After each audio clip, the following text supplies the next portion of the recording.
के फूल पियर पियर मुस्कात है। मोर माया की खुशबू संग हरियर सपना सजात है।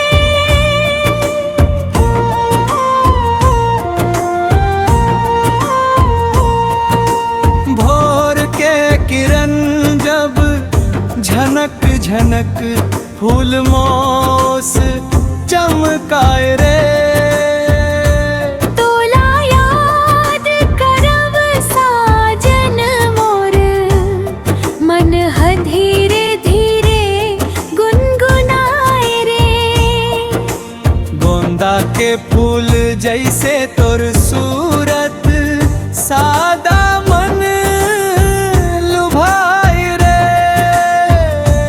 मोर दिल के हर एक कोना मां तोर नाव बस जाए रे।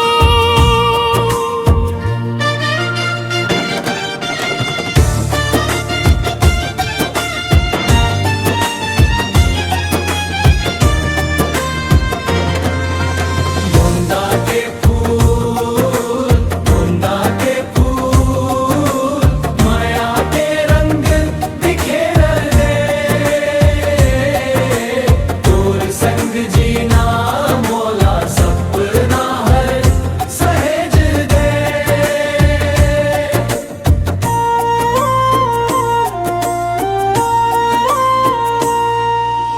दोपहरिया के धूप माँ भी फूल हंसत रही थे।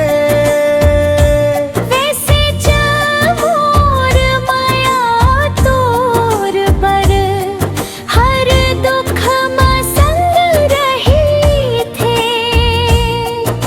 चिरई चिरई